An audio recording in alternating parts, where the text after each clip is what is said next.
Good day, sir. Morning. How's it going? Good, man. How are you doing? Good. Had a crazy work session last night. I was up, just in the zone, figuring out stuff. Like when you get into those vibes and you just Oh can yeah. work for forever, basically, and Yeah. you have to like Yeah. force yourself to stop almost. Yeah. Um, yeah, that was me last night. It was funny because I was sitting in my living room where I have my laptop set up. So I have a laptop and then I have a like a secondary monitor that I use above it. That's just like a travel one. But I'm sitting at that table and then 10 feet down the room is the TV on the wall. So I'm able to like sit here and have one screen, two screen, three screens, and the third screen is playing like a movie or a TV show or something. And so last night I was redesigning different elements or sections for the UI and the UX within the Stammer AI application. And I was watching Fast and Furious, and I was like, "This is insane!" Like I'm watching AI code my application while I'm watching Fast and Furious, and so I uh,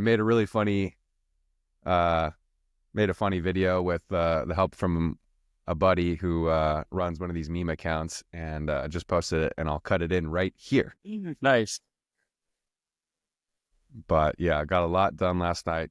Feeling hyped for today. Do you find in a way it helps you concentrate? You're almost distracted by something else, or like it doesn't feel as much like work because there's something fun going on in the background? For sure. Yeah. I've said for I think many years, and I think I got this from my mom, honestly, like how she would basically just do that, like have some sort of movies on, something in the background that, and I think the key difference is that it's something that you've already watched, excuse me, or that you know. It can't be something new that you have to pay attention to. Like Fast and Furious, I've seen that movie unlimited times. So I don't need to pay attention or watch that movie to understand what's going on or who the characters are or anything like that. It's just that kind of mindless background that allows me to not make my mind wander almost.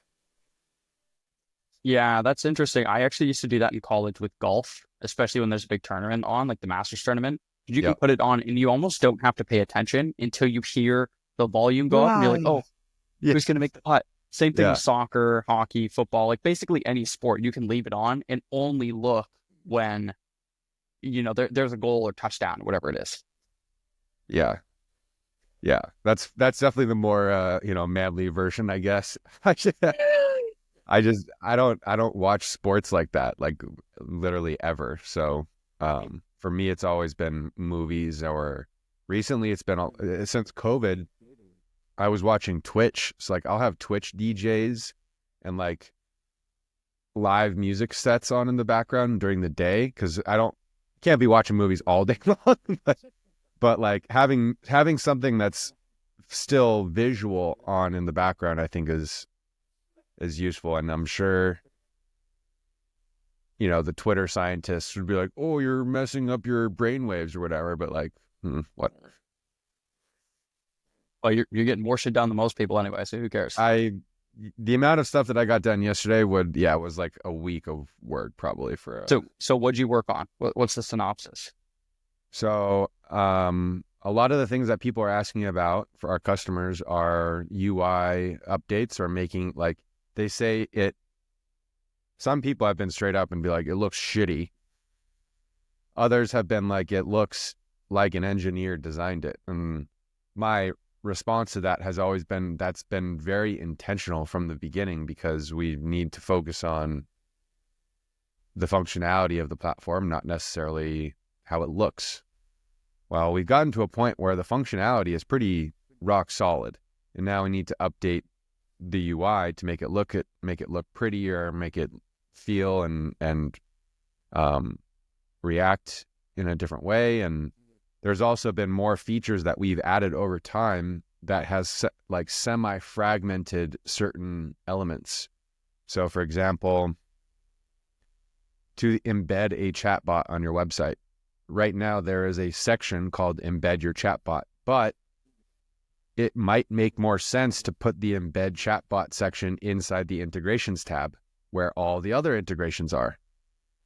And so it's like these little things that I've been trying to figure out how to prioritize and design and create a UI so that way I can give it to the engineering team and they can just knock it out without having to think of what it's going to look like or the repercussions of how this might affect other things in the platform.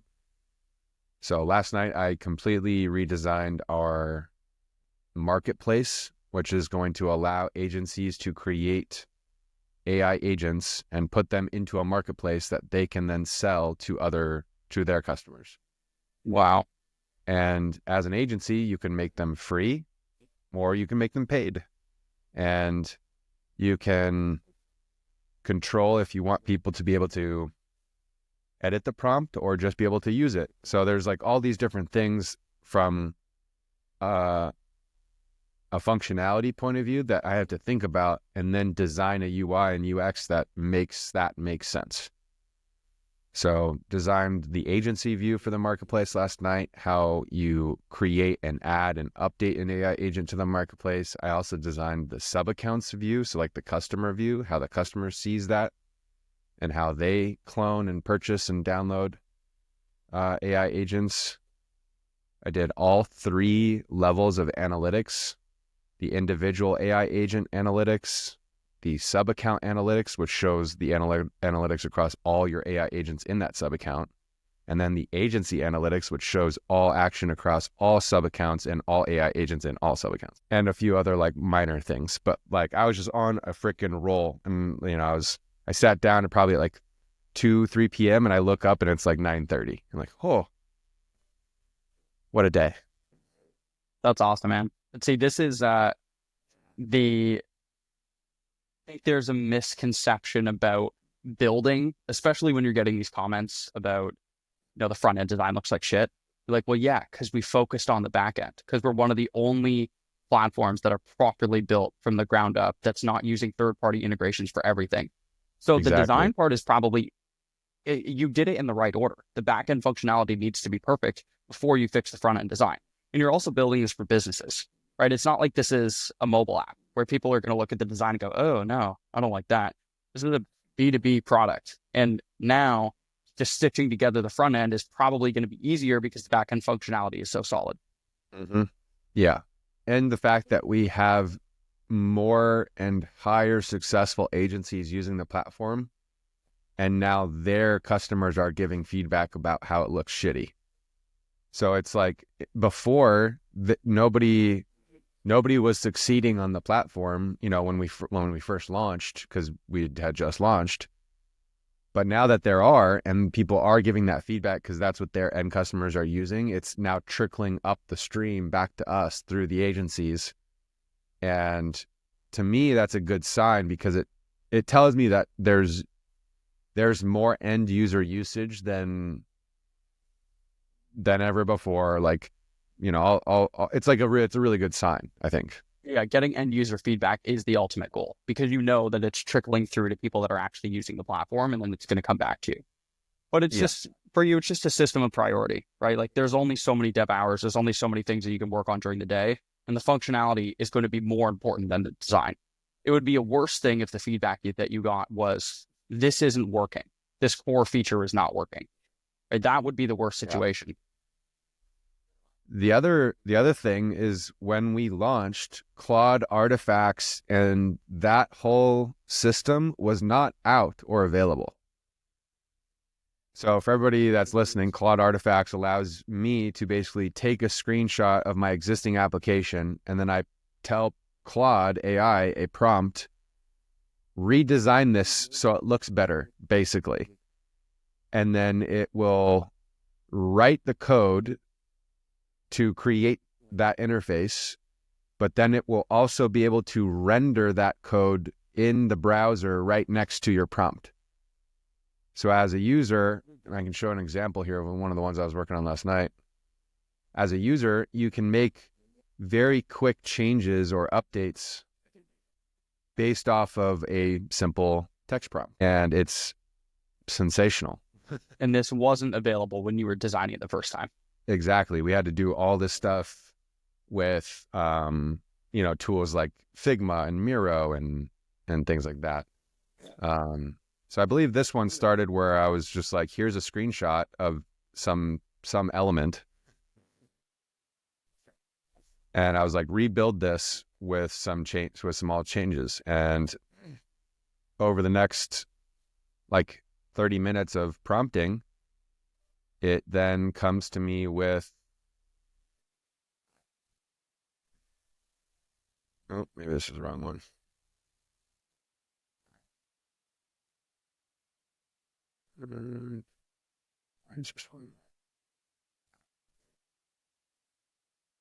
So then it comes to me with something like this, where it's actually functional.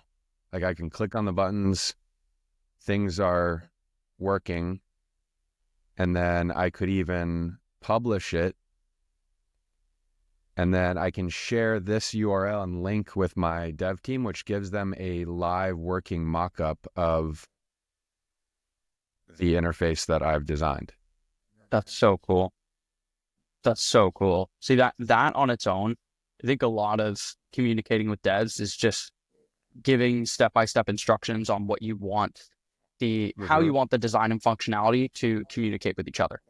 This solves that problem, and it gives you the base code. So, and it gives you the base code.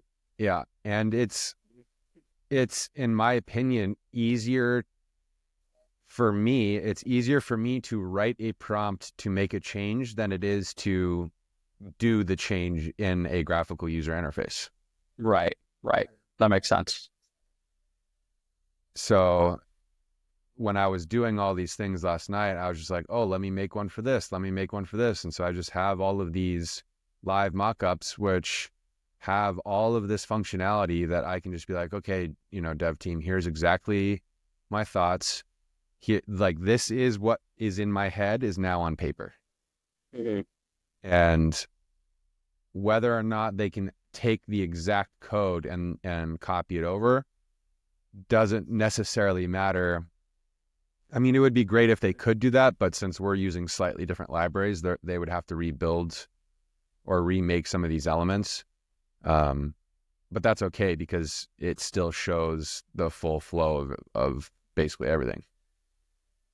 Do you think there will come a point where the platform is so stable and the version updates don't have huge core functionality changes to the point where you can just hire somebody for this role to just redesign the platform and build out stuff that's just UX, UI? Yeah. So we were going to do that. We were talking about how we needed to add a designer to the dev team, to the engineering team. We're not going to hire that person anymore because of this flow. I'm able to, me and Drew, our head of customer success, who has the most touch points with the most customers, we're basically working together to redesign these elements based on customer feedback and how people are using the platform. So who better to design the updates than that team? Not someone new that has no idea what we're going for or our track record. Right. That's what we were talking about last week, is that if customer success can actually design a new interface and show it to your customers and get live feedback, think about how quick that feedback loop is. And then when you're designing it, you have to code for it anyways. So when you approve it and send it to the dev team, you can implement changes way faster. Exactly. I gave Drew a quick tutorial on how I was doing this with Claude, and within 12 hours, he was sending me back links of live mockups of being like, here's my idea for analytics. Here's my idea for this. I'm like, yes, this is what I needed. And I love it because it's so similar to what I was already thinking. So everybody's still so in line with how it should be built or used. Like it's obvious of how it should be built or used. And I love that that's the approach that we're taking to build some of these newer elements. Is it's so logical and obvious that that button should be there, and it does do the thing that I expect it to do. And that's probably the importance of having somebody that you work so closely with, that's been there from the beginning. Like the person that's going to do the design has to understand the product so unbelievably well and the functionality behind it. Yeah, it's not something that you can outsource. I also know that I would be so nitpicky that it would take us more time and money for me to provide revisions back and forth to a designer, especially one that would potentially be on another time zone. Right. I was like, it's going to be so much more time and money to just have another person give their say over something, when I was like, I can do this work and I want to do it and it's fun. Like I spent like 6 hours last night just kind of designing stuff that I didn't necessarily need to do right now, but I can't wait to get on the stand-up call today and be like, guys, look what I did last night, and show it off to the team and be like, yeah, like, let's go. Totally. But plus you can't remove, founder-led product, especially for you. I think that's one of those things that people, I've seen both paths, and I'm leaning towards the path that I'm on. And the other one being, you start scaling your business, you start hiring and delegating more things, and then all of a sudden you look around and you're like, oh, I have no say, and I have no control over what I'm doing or what the business is doing. And things start slipping through the cracks, and then the product quality goes down, and then support quality goes down. And I think it stems from the founder-led product. I think there's something to that where you can't delegate those major things to some other people. I think it's universally true for every business. Sorry, unless you're a multi-billion-dollar corporation that can do a handoff to someone like a Tim Cook or a Satya. But that's that's almost not even real. So yeah, that's the outlier. But in those outlier situations, you're not handing off saying, do this. You're saying, here's a huge piece of the upside, and now you own this position, which is a lot different than this situation that we're talking about, which is you have to understand every aspect of the business in order to properly delegate it. Because when things go wrong and when there are questions, which there inevitably will be, you have to understand the product better than the person that you have delegated to do the task. So it has to come from you. Plus, this is something for my brother. He goes, no one is going to work as hard as you are as the founder. No one is as incentivized for it to succeed as you are. So when things go wrong, you have no choice but to figure it out. But someone that you've delegated the task to, their easy option is to ask you for help. Yeah. Yeah. And I learned that when we were doing the art business, about how I can't expect my employees to work as hard or as diligently as I can. Because I'm just not, like, that's not how paying employees works. Nor people aren't as insane as I am or as we are, and that level of, dare I say, work ethic, but I don't know. That's just who I am, what we do. Yeah. I couldn't picture you hanging out at 2:00 and watching Fast and Furious without doing anything else. Without doing something. You would be doing the work in addition. Exactly. Yeah. I think that's how I've watched so many movies or been exposed to so much like pop culture, is because I have that kind of on in the background. And anytime conversations come up, usually like, oh yeah, I like that movie. Like, I've seen that. Like, how have you seen so much shit? And it's because of that. Because you spent time looking at it. Yeah. Because I just keep working through these movies. Well, that's cool. I'm excited to see the reports tab. That would be complicated on its own because you've got different levels for reporting. Yeah. And I had to design like one and then adapt that to the other level and then move that level up to the level. And I mean, shoot, I'm gonna just get your feedback on this actually.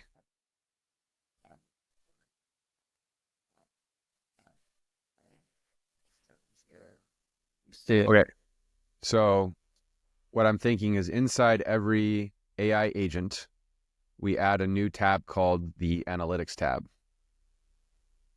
And inside the Analytics tab, you would have access to see, like similar to the Stripe date drop down where you can like see.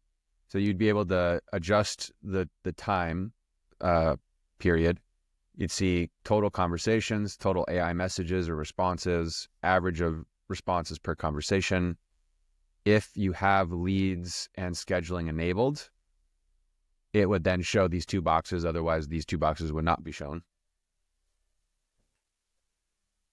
Messages by source, depending on where the AI agent is integrated. And then this is kind of just like another version of conversations or messages, depending on what is selected. And then I thought this would be cool because we are adding IP address, so we could put little dots of like where everyone shows up when they start a chat or conversation. I think this is perfect. This is absolutely perfect. And then summary settings is functionality that already exists, but it's currently in a different area. And summary settings is essentially an automation that allows you to get an email or a webhook with either this, like all of this optional data. I still don't like how all of this looks, but it's functional right now. And I'm just trying to consolidate things into like one area where it makes sense first. And then we can come back to it and try to reorganize the checkboxes, so to speak. Yeah, that makes sense. I agree completely. I think the view on the first page on the overview looks better than the summary settings, but this is all UI UX. This isn't a functionality concern. This looks great. You're using, I'm sure there's a terminology for it, but it's like features that are universal across most softwares now. Like the date is universal on Shopify, on PayPal, on Stripe, on QuickBooks. The date selector is in the top right all the time. These little bubbles make sense. The icons and color coding is great. Thanks. My one nitpicky thing is there's a drop down shadow on the overview items, but not on the stats or country. So I would just be consistent. Wait, say that again? So on all the overview items, like total conversations, there's a little drop down shadow behind that box, but there is no, but that doesn't exist on the statistics option. Good catch. So if I were you, I would go with no drop down shadow. It's a more modern design. I would remove the drop down shadow, or if you want to keep it, it looks like it's like 4 spaces down and 1 or 2 spaces right, which is pretty typical. If you wanted to keep the drop down, I would do 0 on the x-axis, 0 on the y-axis. Yeah, we'll probably just remove it. That's so funny. I didn't even register that. I've been looking so much at design lately, and I could tell because I've been living in Figma up until 4 pixels down. Well, I mean, I know, but I know what the pixel count is now based on the size of the screen. I love that. I mean, you're on a bigger screen than I am, so it could be more. It could be like 8 or 12, but I think it's probably 4. Dude, that's so I would just take that out. And because we're just talking about design and you're getting some feedback, I think overall in Stammer, you could have a little bit more corner rounding because you're seeing this on all Google's products have, I think they went from like 14 to 20 pixel rounding. All Apple products now have more corner rounding. And in the new round of Macs that are going to be released, there's more corner rounding in the literal corner of the screen. So you could just have it a little bit rounder, might just make it look more modern. Watch Apple go back to the laptops of like 2005, like the colored ones that were literally like circles. Just like a bubble. Yeah. Yeah. It always ebbs and flows. And then you see it's interesting. Now the corner rounding, color of your border, and drop down shadow can be almost industry specific. Like in something like crypto projects, there's no drop-down shadow ever. It's the same color inside the box and outside the box. And the corner rounding is almost none, if anything, square. And there's more use of green and lime green. In something like, iOS development, there's strong corner rounding. There's color differentiating when you're in the box versus out of the box. There's subtle use of drop-down shadows. So there's little design elements that are consistent for different industries. But anyway, for this, take away the shadow, increase the corner rounding. That would be my feedback. But it looks amazing. In terms of the data you have available, it's super enticing. Like I would actually read this report or go to the reporting dashboard as my default view. So then sub-account analytics is basically the same, except now there's an additional drop-down here that says all AI agents, or you could select the individual AI agent in your sub-account, and then that would adjust the analytics. And then on top is the redesigned, is the redesigned version of this, basically. So right now it looks like this graph. This is this chart.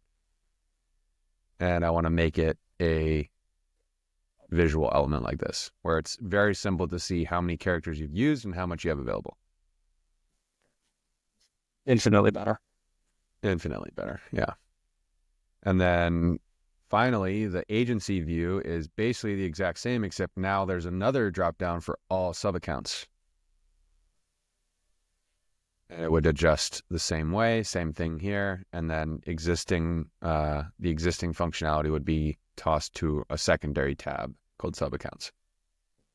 See, that would be really cool for agencies just to easily see what their usage is per customer, which would be an indication of churn. Like if your usage for one customer just completely drops, then might want to follow up. Exactly. Yeah. That's really cool.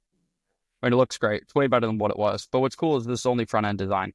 Like the functionality has not changed. Exactly. Yeah.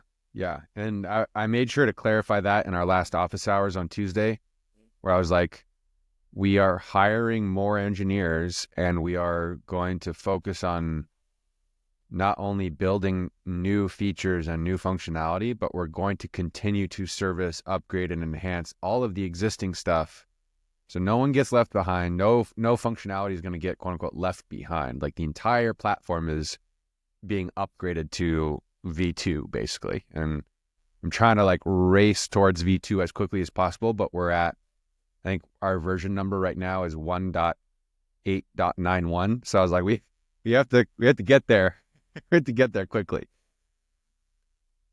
Not that is, a reason for anything, or not that number means anything, but it's more just marketing. Well, no, but it does for you. It shows progress, right? It's internal progress that you're tracking the version codes.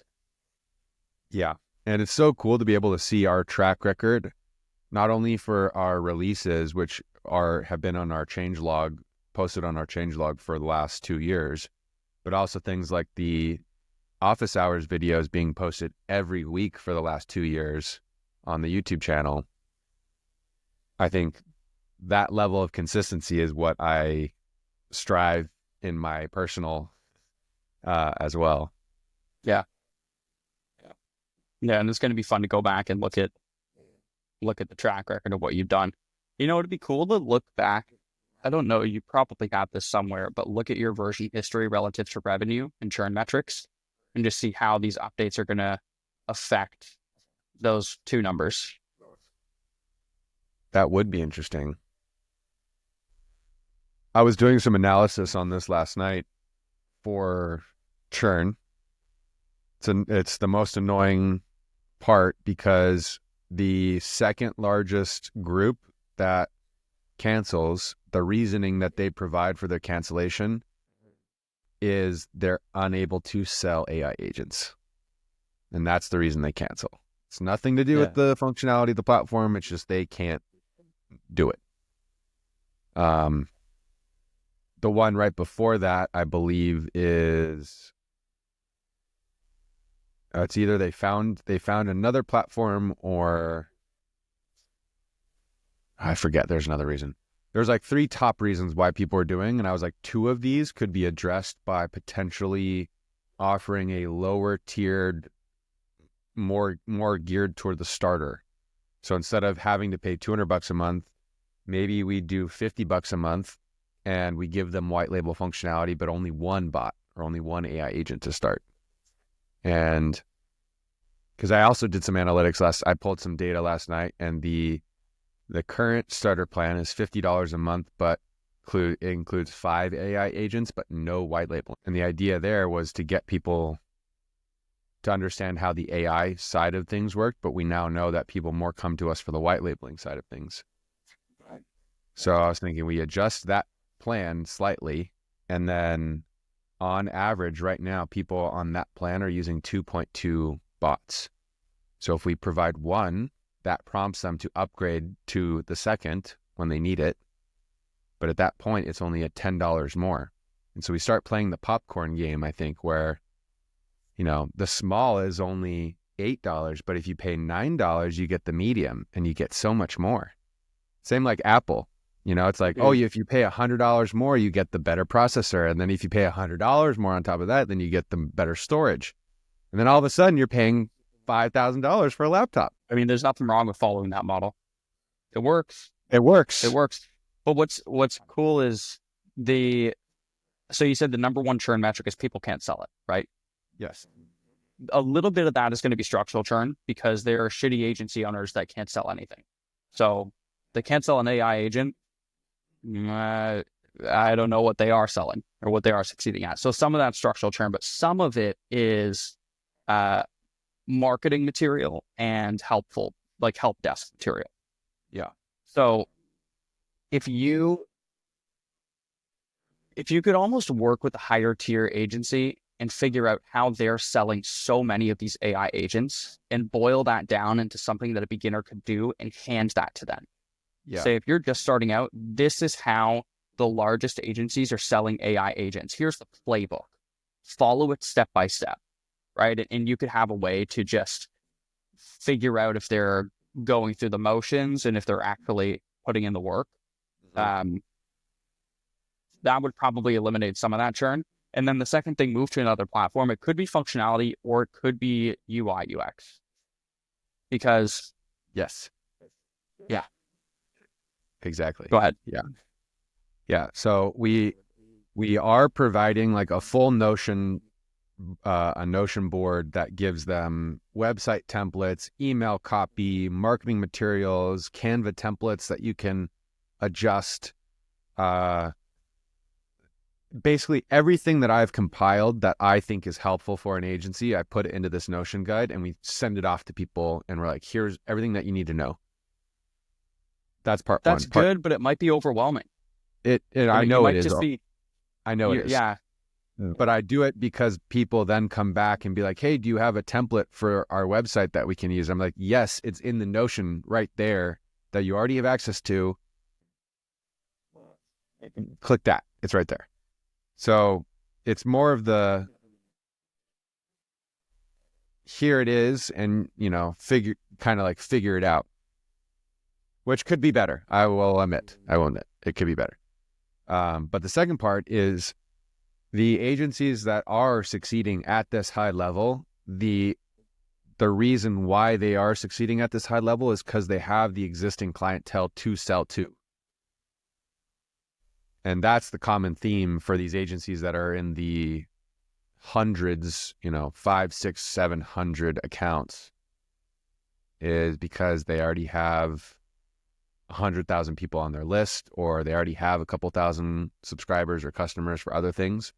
And instead of them building what we built, they just come to us and then sell it at scale and deploy it at scale, which is the perfect example use case for us. But that's not the average agency who's getting started and needs to figure out how to acquire customers and use the product and all these different things. So, Exactly. You need to have a starter pack because you're right. Maybe modeling the most successful agencies, they have a customer base that they're just cross-selling their other products to, which is really true. And if you go super high up, what I realize is that some of the most successful industry specific agencies like website design, SEO agencies, content creation, organic agencies, they are often owned by the same parent company, and they send referrals to these different companies. So that's like the real macro level of this. Yeah. So that, you're right, that doesn't work. You can't just teach somebody how to have 1,000 customers. You need to start with the first one. But I still think there's a level of sales education and a playbook that you could give people to help them sell. Yeah.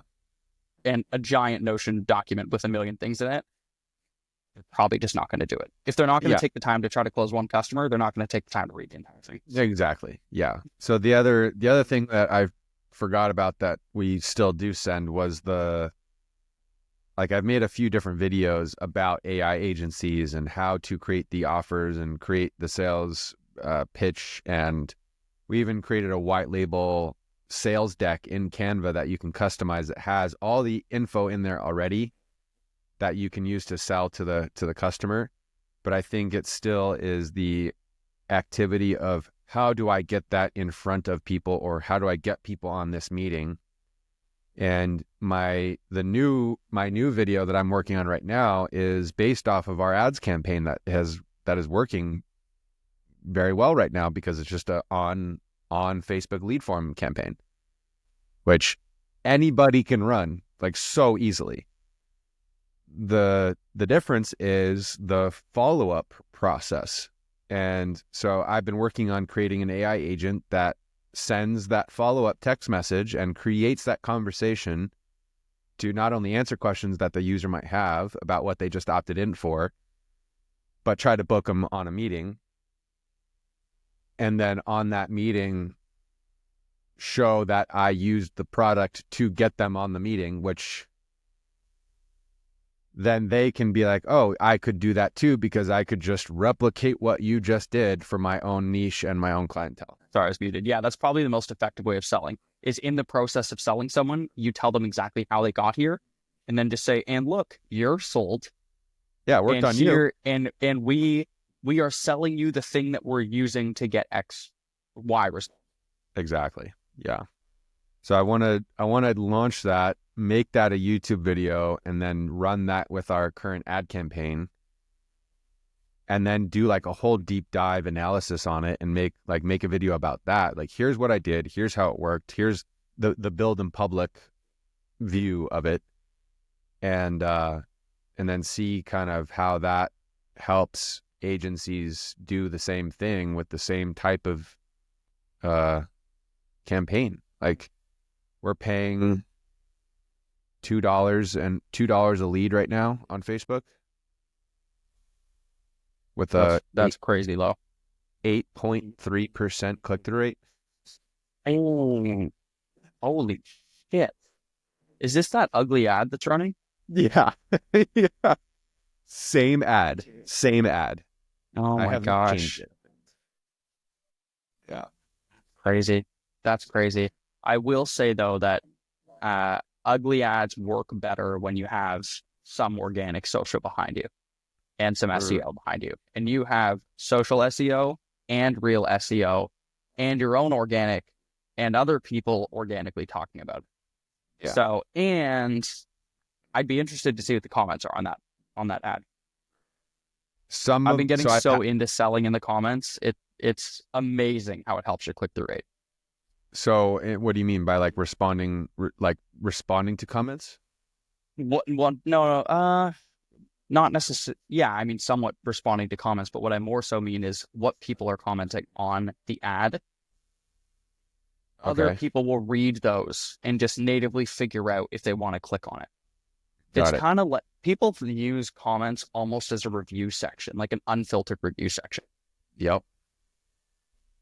Yeah, so if I do that. A bunch of people are saying, this is bullshit, I tried it, it didn't work, then not great. But if people are asking questions, no one's going to give you a positive review in the comments. It doesn't exist. But if people are asking questions or conversing with one another in the comments, it's generally a good sign that it's going to increase your click-through rate, because people will read it, join in on the conversation, try to dissect what's happening, and then either comment themselves or click through to the product. That makes sense. I don't know. So I had to restart the campaign because the lead form link was incorrect, which I've been working on, but now we are for sure tracking where they're coming from before they create an account for the first time ever on the platform. Nice. Which I think is the most important piece. Did you lose your comments, like, shares, because you restarted the campaign and made a change? Yes. Yeah. Okay. So for anybody listening, the fix to that is post the ad on your socials first, and then with the caption that you want, and then select that ad to run, because then all the engagement stays on the post, not on the ad. And then you can edit the URL, edit tracking, do whatever you need to do, and the engagement stays on the post that's posted on probably your Instagram account. Could I do that with a lead campaign and something like a sales campaign? I believe so, yes. Okay. Unless things have changed in the past 4 months. It's probably the last time I've been in ads. Okay. But I used to do this every day. I was gonna say, that's probably the longest time you probably nightmares or something, right? Like, oh, I can't go back there yet. Dude, it feels so good not to have to check Ads Manager every day. It's crazy. I used to be in there. I mean, when I first got started and I was doing everything myself, I'd be in there like 10 hours a day. Yeah. It's just one of those tabs that's always open. Forever open. Yeah. Forever open. Yes. Forever tab. Yeah.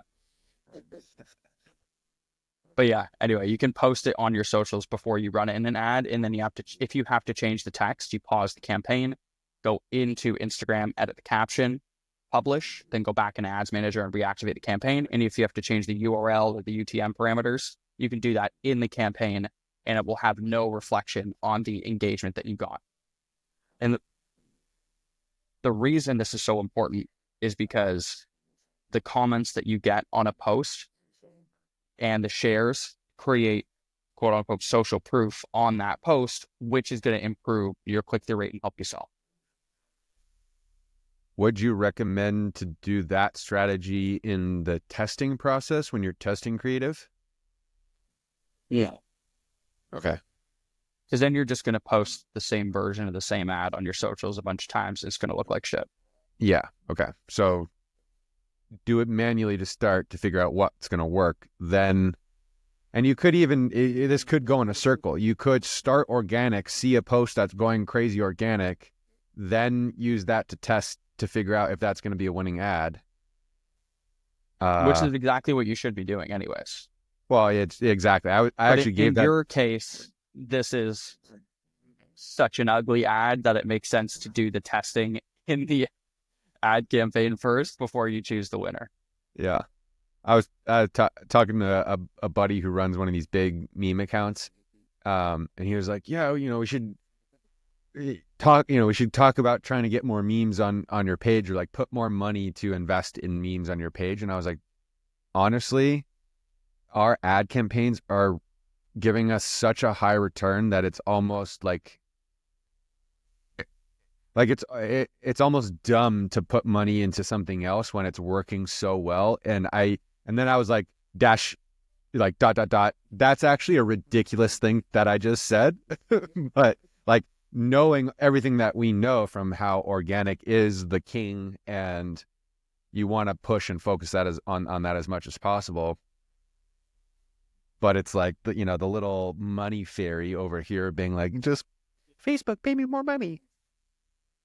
Yeah. I think memes just show the personality, but I don't think it's going to have a direct correlation to ROI unless you're using it in an ad. Listen, you could do it. You could try it. But if you're getting such good returns from your current campaigns, best thing you should do is just stack some money into it. Yeah.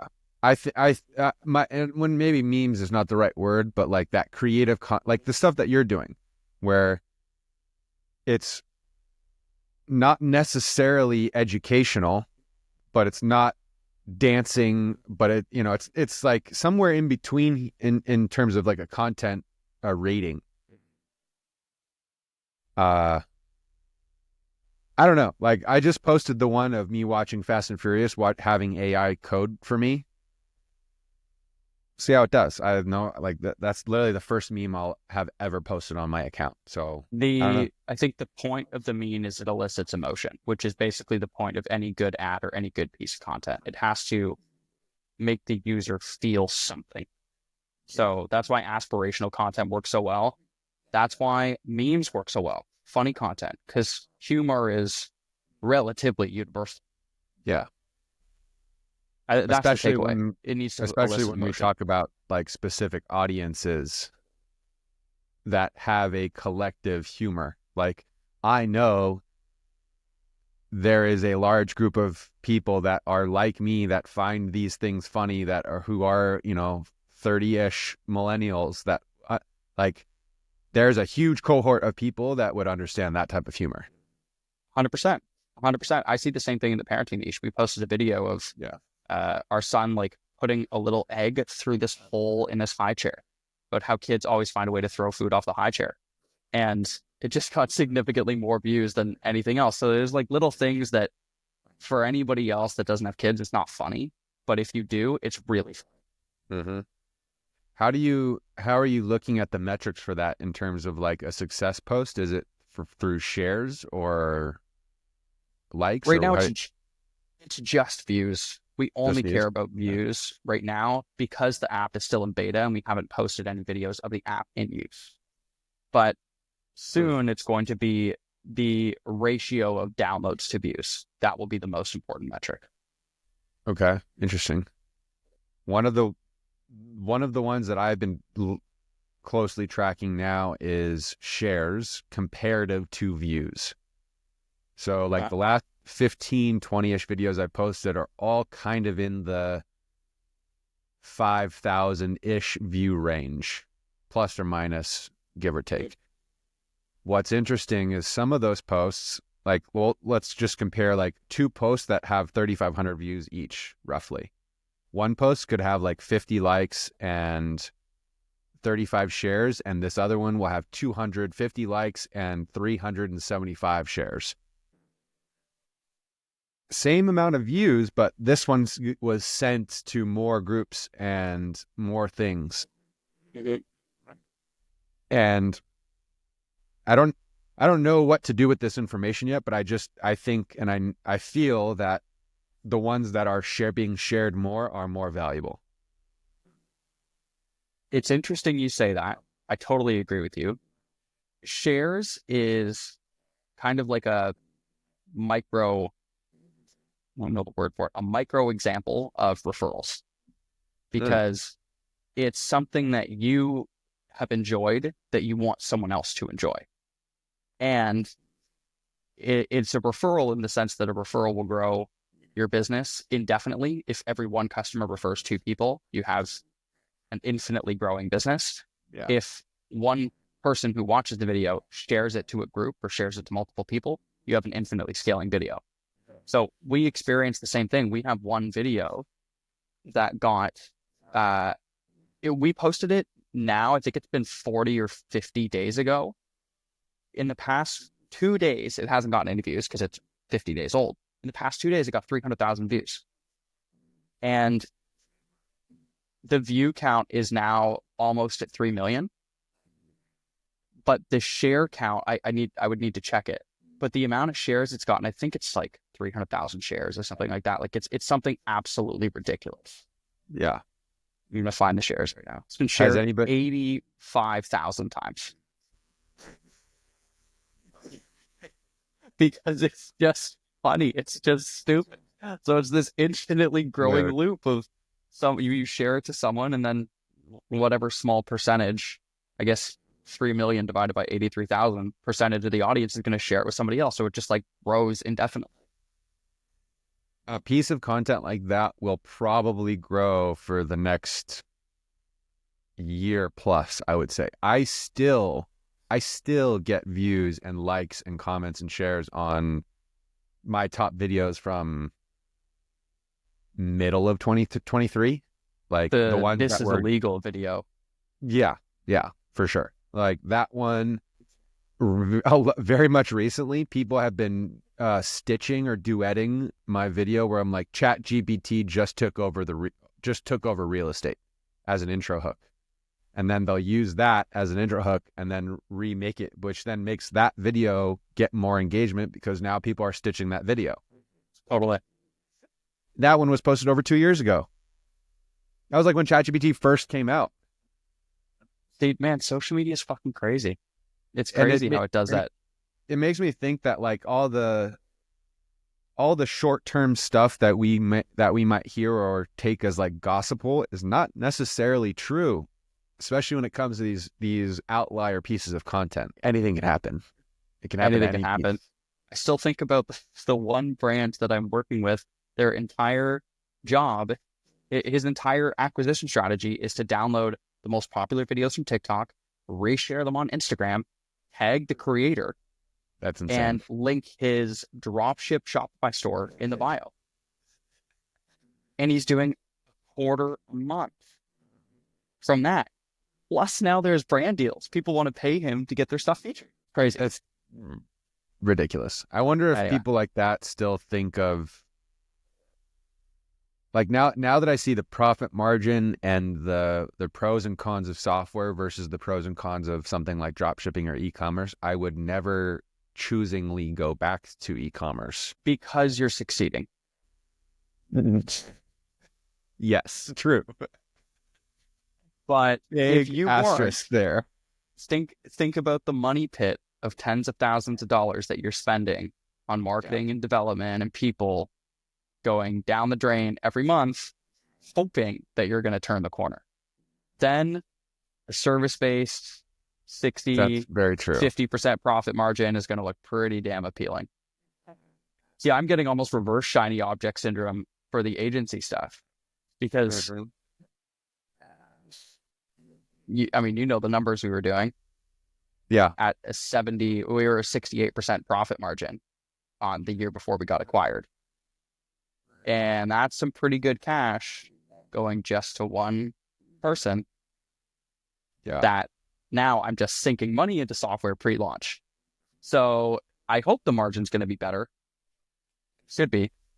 Do you think at all about the concept or idea that was sold to us that the $1 billion unicorn exit is the only option comparatively to what I now kind of believe as the better alternative, which is you can build a mid-level multi-million-dollar business, have good employees, pay for people, or provide for your employees, provide for yourself, provide for your family, have a purpose in life. And I don't know, I saw this, I've been seeing these posts of the guy who sold the Movement company. He made like $100 million or something. He's like, I'm lost. I don't know what to do with my life. Dude, I just watched his docuseries. Yeah. Okay. So what do you think about that? The purpose part I really, really relate to. Because when I sold the agency, I had nothing to do with work. And although I didn't have $100 million exit. Would be nice. But would be nice. Will be nice. But even still, no, it's a lost feeling when you don't have anything to work on. But I never thought the $1 billion unicorn exit is the thing that I'm going to do, because honestly, I know how smart you have to be and how hard you have to work. And I'm not that smart and I'm not going to work that hard. I just know myself. I'm not going to do it. It's ridiculous. You have to give up your life for decades and not do anything else and be incredibly smart and work with really bright people and go under an unbelievable amount of stress to be able to do it. I think that you can do it. I know that I am not going to do it. But on the flip side of that, in a service-based business and sometimes in e-com, the rate at which you're able to grow your personal net worth decreases by a percentage incrementally as you acquire more wealth. So for example, if you have $0 and you make $10,000, it's going to feel like a big jump. Mm-hmm. Or in, more personal example, if you have $1 million and you make $50,000, it doesn't feel like a lot of money because the incremental gain is not there. So I think that's the chase. People, at least for me, want to chase a larger incremental gain. Mm-hmm. Whereas if you've been doing, $50,000 per month for years, it's going to feel normal. It's not going to feel like you have these large, massive gains. And that's when the shiny object syndrome starts to kick in. Well, look at these other industries where they have a much higher profit margin and a much higher multiple on exit. And it's a lot easier to retain customers. That's where I think it comes in. So thinking about that multiple that you got comparatively to something like software, like the thought process of working so many years of your life to build something that you can only exit for X multiple, when we're seeing and comparing that to these crazy AI SaaS multiples, 15, 20X or whatever, crazy stuff. I don't know where I was going with that, but like there's such a difference. I mean, that's why I did it. That's why I did it, because you worked so hard and I got a 1.2X. So do you think it would be better in that scenario? And it's, we're playing hindsight now, but like to keep that agency or to keep that business cash flowing at 70% margin at, whatever amount of money that you're doing per month, comparatively to only selling for whatever the margin was. Yeah. Okay. Two answers there. To answer your second question directly, I realized after selling that whether I sold or not, the work I had to do, which was removing myself and removing key man risk for the buyer, I had to do it anyways. If you're going to sell, you have to remove yourself from the daily operation of the company. Otherwise, there's key man risk, and the service-based agency is worth nothing.